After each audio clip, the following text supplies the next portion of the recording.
Welcome to Catholic Feedback. I'm your host, Keith Nestor. On this podcast, we connect the eternal truths of the Catholic faith with everyday life. Send in your questions and comments to feedback@catholicfeedback.com. This podcast is brought to you by Down to Earth Ministry, a ministry of stewardship, a mission of faith, and by the generous support of our patrons. For more information, please visit downtoearthministry.org. That's down, the number 2, earthministry.org. Let's get to it.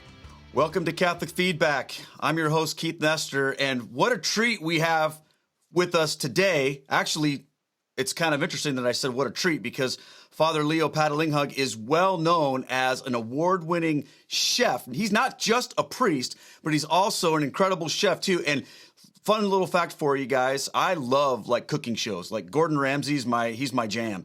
And so the fact that Father Leo is into all this cooking stuff, it's super fascinating to me because someday it's one of my goals to learn how to be an amazing cook. So maybe Father Leo can help me with that. So please welcome our guest today, Father Leo Patalinghug, and we're going to have a great time. So welcome, Father Leo. Thanks, Keith. I appreciate it. And in your opening comments, there were obviously 2 food references, and it just comes literally naturally. You said it's feed back. Yeah. And the whole idea is that's food. And you talked about treat. Obviously, we just finished trick-or-treating. And so food is who we are, it's what we do, and it's what we're supposed to become. I think that is very interesting. And, most of the people on my podcasts that watch Catholic Feedback are people who are interested in, different ideas around Catholicism and how do they incorporate them into their everyday life. But I think sometimes what we can do, and I remember as a pastor, I used to try to do this all the time, was I would start the other way, find things that are part of my everyday life and figure out how to connect them to my spiritual truth. And I think what you do is a great example of that because obviously food is something that is universal to everybody. And if you look at just who we are as human beings, God created us with that in mind. He created food for us for a purpose. And we're going to get into so many things. But tell us a little bit about yourself and how you got into using food and cooking as part of your ministry. I just think that's incredible. Absolutely. But I am going to also just say right off the bat, I'm going to be an answer to your prayer. I'm going to teach you how to cook. I'm going to teach you how to feed yourself.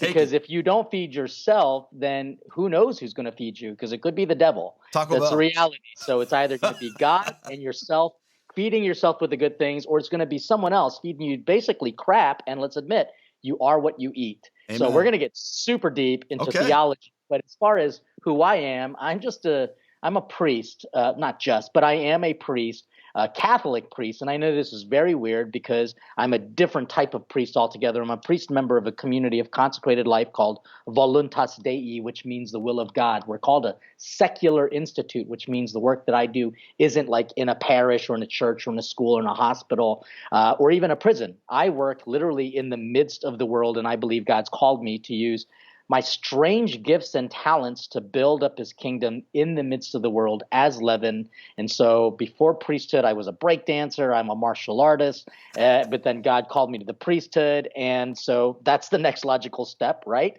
And then after that, the next logical step is to have a cooking show. So I actually host a cooking show every Sunday on EWTN called Savoring Our Faith. Sundays at 4:30 Eastern. And I host and founded an international food and faith movement called Plating Grace. Yes. And I think the reason is because we have the beauty of the truth in the Catholic Church, but we're really bad at plating.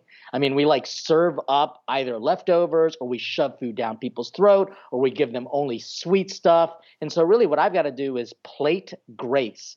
And so people will ask, and I'll just answer this immediately. My style of cooking is to elevate the accessible. So whatever you can find in grocery stores, we want to elevate that because as a priest, I have to make the elevated, who is God, more accessible. So it's a real kind of synergy between who we are and what we can find and how we're supposed to become more like God, because God became something so basic. Bread and wine, pretty awesome. Wow. You said so much stuff in there that I could just dig into, I'll try not to do all the cheesy puns. No, it's going to be difficult. Whole thing is total cheesy. I'm a dad, so I have all the dad jokes, rocking. But let me ask you this. Which came first for you? Was it the interest in your faith, or was it the interest in food? Oh, interest in food before I was cooking, before I became a priest. And I was kind of like a typical 80s kid. So it was like a time when Michael Jackson was still black and Madonna was still a virgin. And so that's kind of who I was and how I grew up. All right. So I grew up in all that, but I also just loved cooking and food because my mom, because I'm her favorite child, she taught me she taught me all of the family recipes. And well, I mean, I'm still learning some of them as well, but I got very involved in cooking. I was working at a pizza place as well as a gourmet place. And my family is all about hospitality. So that's just who I was. And I questioned faith for many years, found my faith. And I didn't think that, like, when I became a priest, I would be doing cooking, I'd be doing breakdancing or martial arts. But strangely, while I lived in Italy, I studied in the Vatican for 6 years.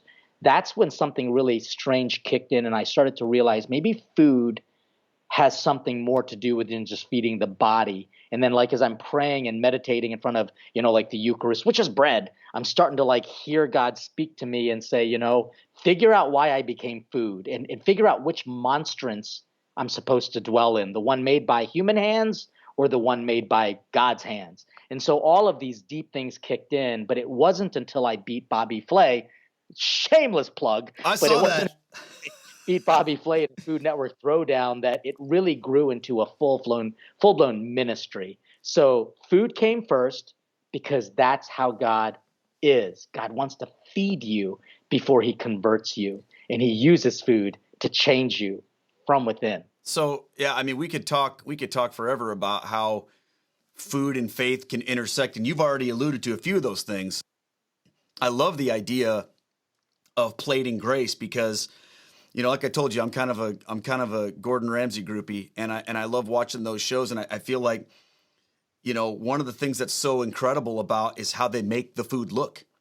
Sure. And how just that idea of presentation is so important in food, but it's also so important when it comes to our faith, because we all know this, and that sometimes it's not about what we say, it's about how we say it, because we can have the truth, but if we say it in a way that makes it either inedible or indigestible, like something that people can't receive, then what good is it? Same thing with food. If you give it to someone and it looks unappealing, can we expect them to be attracted to it? Same way with our faith. Sure. How do we make it look appealing? Well, I mean, this well as a Protestant. I mean, former Protestant, that is. Yeah. I mean, and still to a degree, you've got that evangelical character in you, no doubt about it. So the idea of how they were able to take the eternal truths of the faith and present it and make it attractive. I mean, like, we're talking Chick-fil-A attractive here. And that's why people go, because it's that Protestant ethos that makes Chick-fil-A so great. I don't know where they are now. I know there's a lot of politics and stuff that go around, but that mentality of that Protestant welcome, that kind of sense of hospitality, that type of cleanliness, and what I call Protestant kindness, that's what we as Catholics need. We had it, but we became kind of centralized in our service, and everything became legal and canonical. We have forgotten many times the basics. And so if you were to ask who are the most successful Catholic churches, it's the ones who understand hospitality, who understand that we have to give them the sacred, but in a way that even the secular can understand. It's those that kind of touch all of the senses and not just the cerebral part of our Catholic faith. So what I do is when I travel around the world, obviously not during COVID times, I would give these high level theology and deep dish discussions, but you're also being affected by hearing the chopping and the sizzle, and then you smell the food, and then you taste it, and then we figure out this whole psalm, taste and see the goodness of the Lord. It starts to make sense. I love that. And I feel like, when you really think about it, there are so many parallels in the scriptures between food analogies and our faith. And I think we sort of just take them for granted. We kind of just let them blow by us because we're not paying attention or we're not thinking about them. But if you stop and really look at it, how many times have we seen, for example, like you just said, taste and see that the Lord is good, or all of the parables about the wedding banquet and the feast, and we see what Jesus does at Cana, and all these things that are related to this experience of food. Why do you think that is? Well, so total shameless plug here again. I wrote a book called Epic Food Fight, A Bite-Sized History of Salvation. And it really literally chronicles the theology of food. It talks about how God uses food from beginning to the end. And we forget about it because we are so arrogant. We take the common for granted, and we think that in order for us to be holy, we have to be like, oh, super high and lofty and educated. I mean, like, no. I mean, he said it very clearly, especially in the Gospels for the Feast of Christ the King 2020. So if anyone was listening to this later on in the year 2020, look to the Gospel for the Feast of Christ the King. It would be the 34th week of ordinary time. He tells you how to get to heaven. And the first thing he says is, did you feed my hungry? Did you give drink to the thirsty? I mean, we're forgetting the basics. And it's so funny because in our desire to be holy, we elevate ourselves too much. And what did the elevated do? He literally became accessible. This is going to blow your mind. He was born in a town called Bethlehem, which in Aramaic means house of bread. And in Arabic, it means house of meat. And he was placed in a mangiare, a manger, which means to eat. His first miracle, you alluded to it. But we just have to go back to the book of Genesis, and we realize that before God even made humanity, he made food. And in us, he created hunger. And I think in our desire and our hunger to be like God, we almost act like so supernaturally smart. When in reality, if you really want to act like God, then just freaking feed people. Just feed people. That's it. The hungrier you are to be like God, then the more we're going to respond to the hungers of the world. That's what made saints, for goodness sakes. That's just why Mother Teresa became a saint, because like she didn't give people the Eucharist. She gave them soup and curried rice, which is so delicious. But that's what she did. And we just have to get back to the basics. You know, that's a powerful thing because I also think about one of the evidences of Jesus' literal resurrection when he meets the disciples on the shore and they're like, are you a ghost? Are you real? What does he say to him? He says, do you have something for me to eat? And he eats food. It's almost like we see that connection is made place there because that's how he shows them his humanity, because what his point was, yes, this is actually my flesh. My body has risen from the dead, and I'm going to prove it to you by eating something. You got that right. Literally, in the post-resurrection account, in talking to the disciples, in the upper room where the Eucharist was confected, he asks about the food. And then along the shore, he says, have you caught anything to eat? And then when they finally make connection with him, he says to Peter 3 times, do you love me? Do you love me? Do you love me? And if you say yes, then what's the response? Then feed my sheep. The food references are there throughout the entirety of scriptures, even till the very end, where Jesus will even say in Revelations, I knock on the door of your heart. If you let me in, I will enter and I will have supper with you. I mean, these are some deep things, and it's all about what you put into your system. And if what you put in your system is of God, then basically the impurities will turn into basically, toilet stuff. But the blessings remain in you, and you become literally what you eat. You literally are nourished by a presence of the divine within you. Wow. And that's why why people, I'll be honest with you, Keith, people make fun of me because all they think I do is cook on TV every 4:30, of course. But no, I'm here trying to touch people's hearts and minds. But we all know that the easiest way to do that is to go through the stomach. That's a powerful thing. I think about how one of the things that we need to be always aware of is how we can take whatever it is that we're passionate about and turn it into a ministry. When I was a pastor, that was one of the things that I spent a lot of time doing with people, was trying to help them discover what their spiritual gifts were, what they could do for the Lord. And what we would always start with is, well, what are you into? And I remember there were a couple times where people would say, nothing. I can't do anything that's of any value. All I like to do is go to the mall and hang out with my friends. And I remember we said, okay, when I was working with youth at the time, we started a little Bible study group at the mall after school. One day a week, we'd go there and we just hang out. People would come up, we'd talk to them about Jesus and do that. So anything that you can do, you can turn it into a ministry if you have the right mindset for it, And I feel like with what you're doing, it's not only something that you've just sort of taken and used. It's a central theme of the scriptures and of who we are. Like you said in the beginning, you know, food is who we are. It's like there's so many things. And I go back to the whole idea of what we take into us is what's going to form who we are, our influences, the things we allow into us. And there's so many things we could learn from that. I want to shift gears just a little bit because I could talk like about all this kind of stuff, but I want to talk a little bit about what you think that most people miss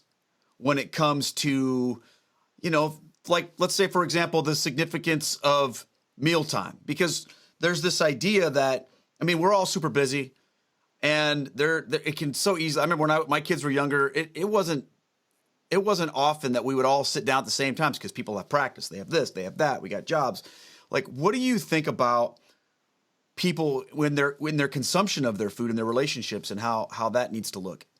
So Plating Grace is the umbrella group for all the different things that we do. And ultimately, if people ask what I do, I'm a content creator that tries to feed people body, mind, and spirit. So the body part is easy. I make recipes and I try to make it accessible. For the spirit, I'll give sermons for the souls. And all of this is constructed within what is called the Academy, which is basically an online community that I host, and people can learn about it at platinggrace.com.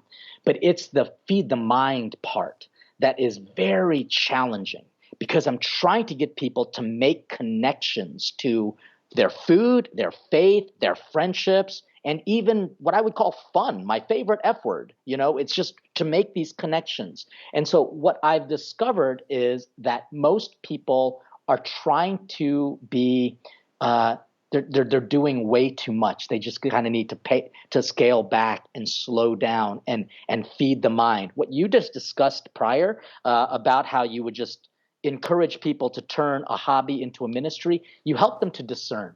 And discernment is actually a key part of the work that I do. I make people think, what are you putting into your body? What are you putting into your soul? And what are you feeding your mind with? Like, there's a lot of garbage out there. That's why so many people are literally becoming relativists and socialists, because they are not discerning how they're actually feeding their mind and allowing literally a political candidate to literally become their God, their religion, their gospel. And so people don't like it because I sometimes have to feed the bitter herbs of truth.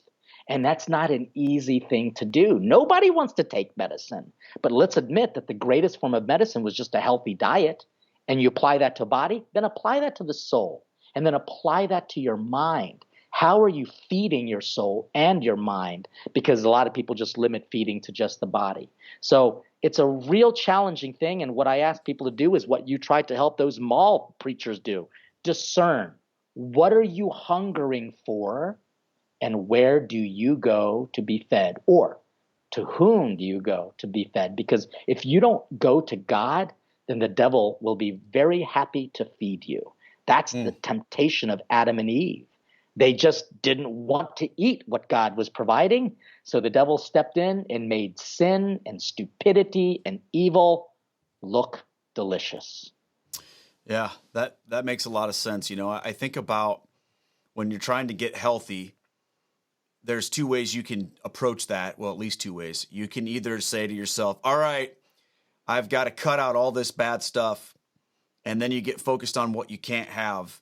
And then how do you act? You're always hungry. You always feel hungry. You're always focused on being deprived and thinking, oh, if only I could eat that or this or whatever. But what I've found to work better is if you identify the things that are good for you and fill up on those things, then you're physically going to begin to feel better. And also your appetite for those things that are bad for you is going to diminish. And it works. And the same thing is true spiritually too. If you allow the devil to fill you up, you know, let's say you want to get healthy spiritually and you focus on, oh, well, I can't watch these kind of videos anymore. And I can't listen to that kind of music anymore. I can't do this or do that. Then you're going to feel like, oh, God's just after he's trying to kill all my fun. But if instead you fill up on so many good things, your appetite for sin will decrease. There's so many parallel truths with that. And I feel like the more we step into that, you know, and what you just mentioned about Adam and Eve, I've never really thought about that before, but that was the fruit that the devil tempted them to eat. That was the beginning of original sin and of the evil in this world. It all came through that misuse of that gift. And it's really developing the virtue of humility so that you can become obedient, because that's exactly what made Jesus God, was his obedience to be like, because he was one with the Father. And let's admit, if there's one thing that we are in today's world, is that we're just kind of arrogant. We want to literally play God. We want to become God. That was the temptation of the evil one. Eat this and you will become like God. And so, you know what? If we literally are seeking the hunger of our heart, let's admit it. We all want to be God, and we have a way to be like God. You know what it is? It's the Eucharist. Amen. Eat him. Eat his presence, and you become more like him. So even God knows the hungers of our hearts, and he provides the answer to our desires, the grumbling of our souls, to become more like him. We have to receive him. Take and eat the goodness, and you become more like God. That's why saints are so fascinating to us. And, you know, in the Protestant days, Keith, you may have not experienced the fullness of the truths that come from saints. But who are they? They're kind of like, not demigods, but they are definitely more like the image and likeness of Jesus, how they acted, how they lived, how they prayed, and how they lived their life directed to heaven. And it's because of the Eucharist. Oh, I mean, 100%. Every one of them would just say it's the Eucharist. Yeah, I mean, I can definitely relate to that. You know, you look at what makes a saint, and there's this conformity to the image of Christ, of course, that goes along with that.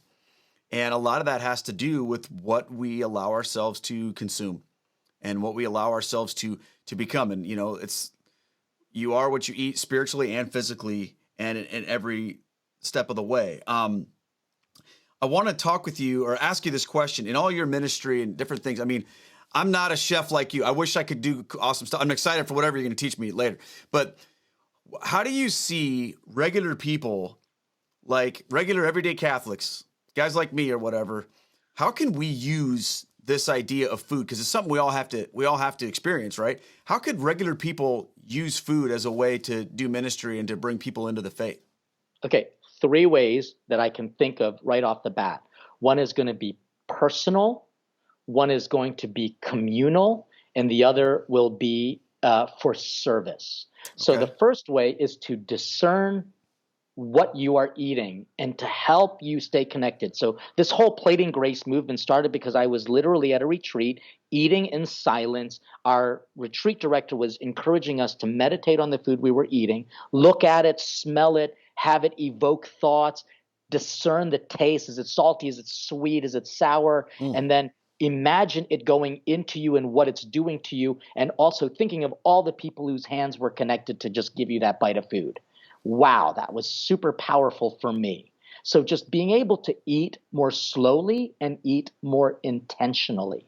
And if you are doing that for yourself, and here's the second way, it has to be with a community of people. With whom do you eat? So part of the secondary work of what I do is to try to encourage families to eat together, because that's where you are strengthened in the Holy Communion for the domestic church at the family altar, which is your dinner table. So really intentionally focus on the family meal.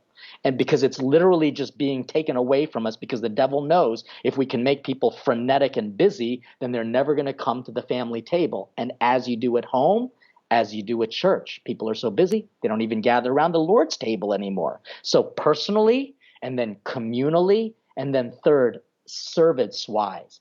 How do you use food to serve other people? And I'm grateful for all of the food pantries out there that provide food. But what I want to do is actually give lectures how to make sure that you're not just simply slopping food on a plate, but making sure you're eating with them, making sure they're eating healthy food, making sure that they're part of the cooking process as well as cleaning process. Because what we don't want to do is treat them with pity, but really give them compassion. That means suffer with them. Go ahead and eat with them and talk with them. So a lot of organizations have brought me out to do some speaking on how to make sure that the food service that they provide isn't really just done out of pity. Because to be honest with you, an atheist can do that. Yep. An atheist can just slop food on the table. But it's a Christian who sees Christ in the other and who sees Christ in them.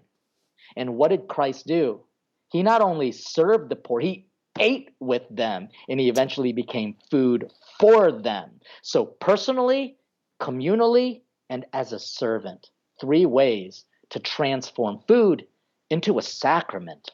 Okay, so I want to just kind of hone in on that. Now I just want to speak directly to my audience here at Catholic Feedback. I want you guys to hear what Father just said. And I'm going to lump myself in on this too. You know, let's do what we can to start moving in the right direction with this when it comes to our family meal times. And I don't know what it looks like in your house. In my house, you know, we're doing pretty good with it right now. But there was a long time when we weren't. So I want to challenge you guys to move into that conversation and to try to, let's say, at least 4 nights a week. I want you guys sitting down together as a family, eating together and taking that. Don't let the world rob you of that incredible gift. So that's a powerful thing. I just wanted to make sure I didn't forget to do that. I have this friend of mine in our church, and this is, you know, when I was listening to you talk about this, I'm thinking about how this guy uses food as an evangelistic tool, and he loves to cook. He loves to make incredible food. And the other day we were at a men's group, and he just said, "Hey, I'm smoking 16 pounds of brisket. So Thursday night, anybody wants to drop by, come get some." And I'm like, what in the world?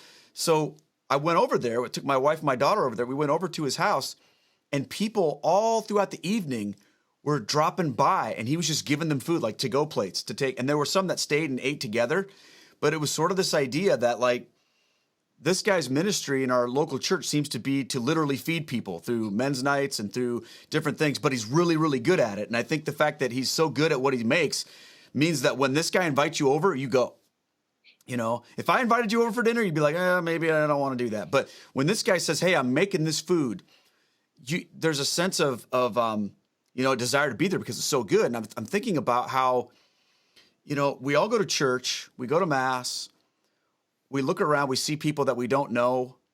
What's a great way to get to know somebody versus saying, or, you know, a better way than saying to them, "Hey, let's go to lunch." Or why don't you come to my house and I'll make you something? I know we're kind of in a pandemic right now, hopefully not for too much longer, but that idea of inviting people into your eating space, you know, that's a pretty powerful thing you can do. Yeah, that sense of invitation in hospitality, those words are incredibly Christian virtues. I think of the word hospitality. It comes from the understanding of just healing. That's where we get hospital. And so when we look at this, the image of hospitality is most evident in the scriptures, and Jesus uses what?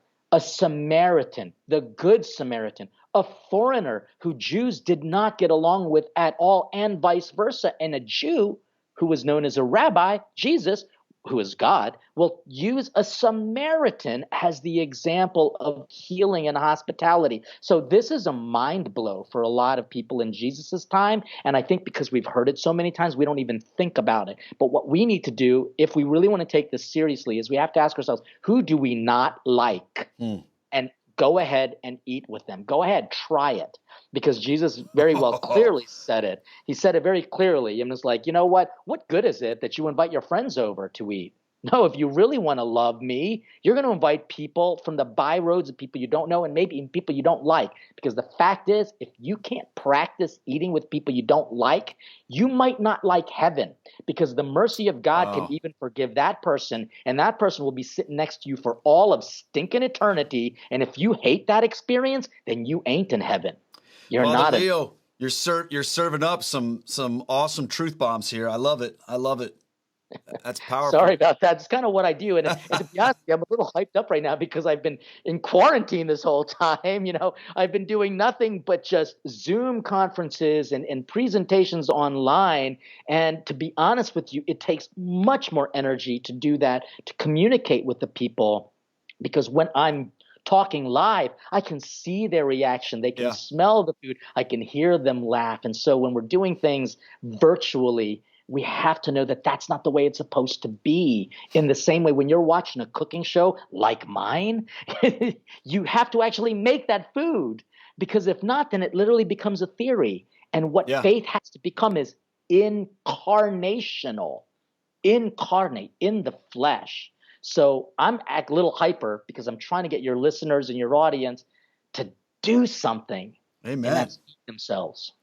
I love it. I'm the same way. I mean, I feel 100% like what you're saying. And I watched some of your videos about, with your show and cooking stuff. And I think to myself, this looks so cool, but I'm missing out on a key piece because I want to be there. I want to smell it. I want to taste it. I want to be like at the table with you when you're making this incredible stuff. So I can, I can be a part of that. And I think that that's something that we have to try to capture into our faith as best we can. Is, there are people that are coming to your parishes that they're starving spiritually, but they're also starving for hospitality and community. And when you invite them into your home and you cook for them and you take care of them or you share a meal with them, there's so many things that, like, one of the things I've noticed that I just appreciate so much about being Catholic is how the Catholic faith appeals so much to all of the senses. We hear, we see, we're on our knees when we pray. We hear the bells. We have incense. We're tasting. I mean, it's a whole sensory experience. Stuff that when I was a pastor, we used to try to create things, and appeal to that. It's baked into Catholicism, and I think that's that just came to me. Sorry about that. No, it's exactly what it is. And so I'm going to just blow everybody again that all of the sacraments literally have to deal with food. So from water for baptism, and to make the water holy, you use blessed salt. Yeah. The confirmation is oil. It's the same for priesthood as it is for the sacrament of anointing. And then you think about just the incense that we use, that is smoke for that very reason. And then here's a really beautiful thought too.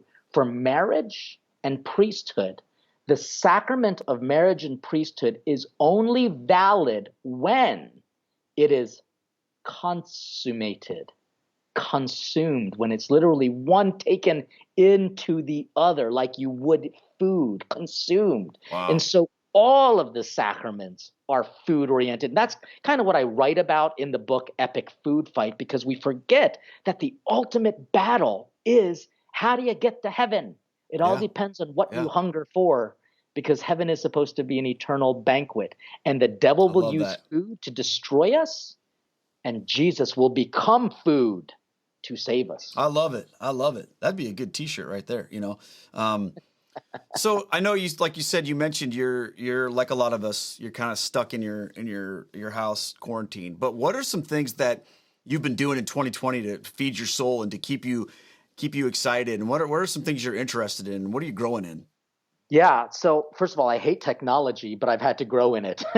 Well, you're doing great. Literally kind of baptize it. And so we've been doing a ton of online conferences for the work, because my normal job is to be a speaker and to be a content creator. And obviously I do large events and travel, and we can't do any of that right now. So my income has been like, whoosh, but that's all right, because it's required me to shift and reorganize. So we've been doing smaller dinners in the area, including some for the holidays. And then I've been doing a lot of Zoom conferences, and not just cooking demonstrations, but online conferences for even different groups all together. And then I've been working mostly on getting a food truck up and ready, because my nonprofit group works with we support the spirituality and supporting chefs and people in the hospitality industry, because they're really hurting now. They're really hurting. But before that, they were working hard and no one even paid attention to them. And it takes like the suicide of, may his soul rest in peace, Anthony Bourdain, to realize that a chef is just like an artist and they need spiritual support. And so right now the whole movement in chefs is tattoos and piercings and just being a quote unquote badass chef, so to speak, and they kind of kick God out. And so what I'm trying to do is remind them that God is in the kitchen. That's what St. Teresa of Avila said. If you want to find God, look for God amidst the pots and the pans. The second group of people we support are ex-convicts, returning citizens. And so I turned 50 this past year. Most people would get like a convertible. Nope, I'm getting a food truck because I'm going to give people a chance when they come out of the prison system to work with us, to kind of learn how to be a better person by becoming a servant and dealing with food, and then with partners, hopefully be able to find good and stable jobs. I've had some success already with a small group of people, but our nonprofit, the Table Foundation, we're going to be trying to get our food truck up and ready, and that takes a tremendous amount of work. Wow. I'm so inspired by what you're doing, Father. I love all those ideas. I think the food truck idea is incredible, and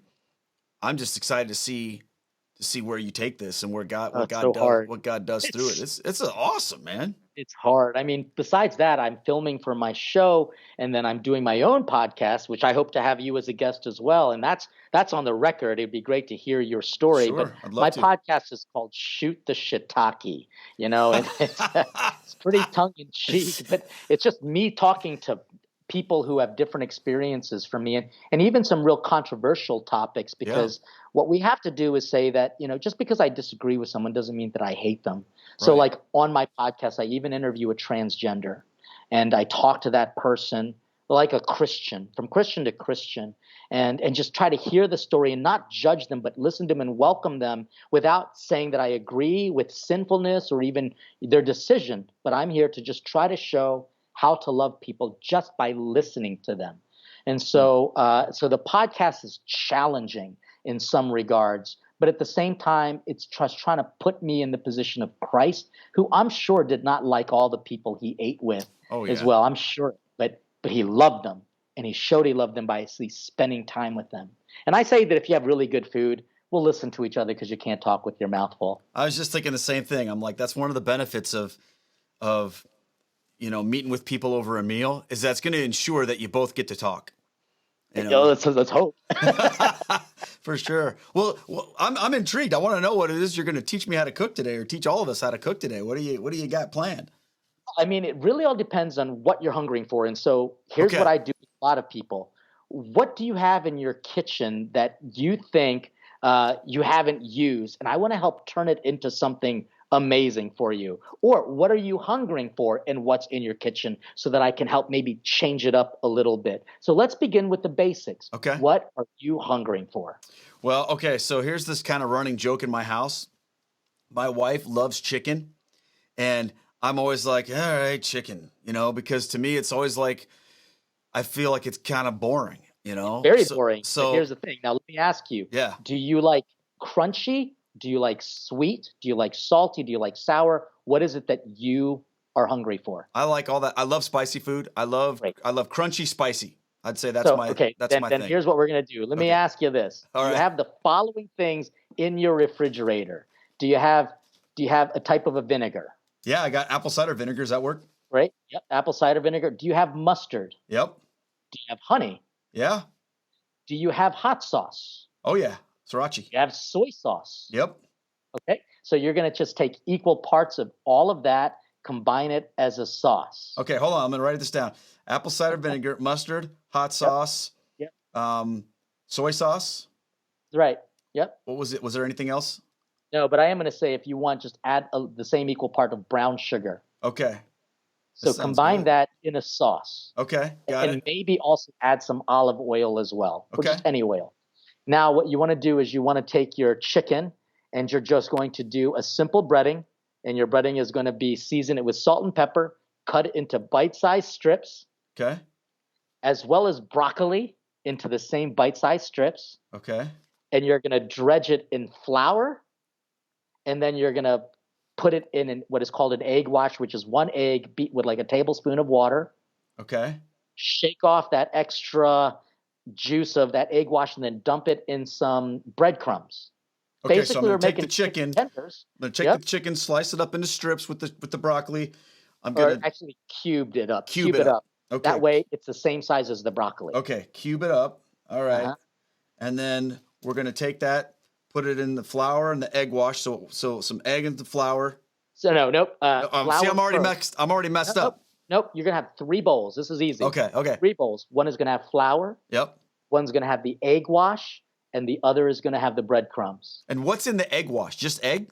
Just egg with a little bit of water, and you beat it. Okay, gotcha. That's it. And then you literally go from flour to the egg wash to the breadcrumbs. All right. And then in a shallow pan with like some oil, some regular frying oil, you're just going to gently drop all of those in, including the broccoli. Don't overcrowd your pan. Don't like overstuff it. Like put like so that it's half filled. So if you've got a pan that can hold 10 pieces full, only add 5 pieces in and make sure that there's enough oil in there so that it kind of covers everything. Once that turns golden brown, and I made it nugget size because it'll only take about 5 minutes for both the broccoli as well as the chicken to cook, you strain it all out, you put it off to the side, and then in that same bowl that you had that sauce in, toss it all in there and just kind of like mix it all around. I guarantee you're going to be very happy with this meal. That sounds good. It sounds good. And it's easy. Okay, so here's what I'm going to do. Father. This week, I'm going to work on getting these ingredients. I'm going to give this a try, and I'm going to record myself trying to do this. And then, I'll post this on YouTube at some point in time. And then maybe you can critique how I did or whatever, and we'll see how it goes. Or how about this? How about if you even want, just do a live show and I'll coach you from my kitchen to yours, or I'll even do it with you so that you can even see how it's done, which is what I do. I like that even better. I'd be a fool to turn that down. So, all right. You heard it here first on Catholic Feedback. We're going to do a cooperative food special. Father Leo tries to teach, Keith how to make some awesome chicken. So we'll definitely make that work. I like it. I'm excited, man. I'm excited. Yeah. I mean, this is the whole thing. It's hard work. Let's just admit it. You should never think that cooking or feeding your family is always going to be like Thanksgiving. No, some days you're going to open up a can. Some days you're going to pop something in the microwave. Some days you're just going to be eating leftovers over and over again. Yeah. And you know what? That's okay. Not everything is a Food Network episode. I mean, you should have saw what I ate last night. It was literally leftovers, and I just threw it together. It was freaking delicious because I know how to use it, but it wasn't something that oh, no, actually, I did put that on Instagram, so never mind. But the idea is that not everything has to be a feast. There is something called ordinary time in the Catholic Church, and we have to remember that there are feast days and fast days, as well as just ordinary days. But if you invite God to your meal, no matter when you're eating it or what you're not eating, if you're just fasting on bread and water, you invite God to that moment, I guarantee you're going to have a meal that is meaningful, that will have a message, and that more importantly, it will give you direction in your life. Any bite, invite God, it becomes a blessing. I love it. I love it. Father, thank you so much for joining us here today on Catholic Feedback. I mean, you've said so many things that I feel I'm going to be thinking about. I'll be chewing on them. They'll be marinating around inside my brain, and I'll be just thinking about them for a long time because it's so true. And I'm super excited for our live cooking episode that we'll do here pretty soon. Tell people where they can find you. I know we've mentioned a few things, but and I'll drop links to all these in the description, you guys. So make sure that you check out Father Leo's show and all this stuff. So tell us where we can find more about you. So the show, the books, the academy, the podcast, it can all be found at platinggrace.com. Platinggrace.com. Awesome. Well, I will definitely look forward to exploring more of that content. I took some time last week and watched a ton of stuff, and I thought it was awesome. It was super cool. And I love you. I love your ministry. I love everything that you're doing. So once again, thank you so much for coming on Catholic Feedback. And you guys that are watching at home, please feel free to drop any comments or questions. I'll go through them and I'll send them on to Father Leo. And look for us very soon in our special edition episode of Keith Cooks Chicken, Father Leo style. There you go. All right. God bless you guys. Thanks so much for watching, and I appreciate every single one of you guys. Make sure you share this episode, and let's together continue to hunger and thirst for righteousness. So thanks so much for being a part of Catholic Feedback, you guys. Take care, and God bless. Thanks for listening to Catholic Feedback with Keith Nestor. Send in your questions and comments to feedback@catholicfeedback.com. This podcast is brought to you by Stewardship, a mission of faith, and is also supported by our team at patreon.com/Keith Nestor. Please consider joining our support team. Catholic Feedback is a production of Down to Earth Ministries. For more information about Down to Earth or to bring me to your parish or event, visit down2earthministry.org. See you next time.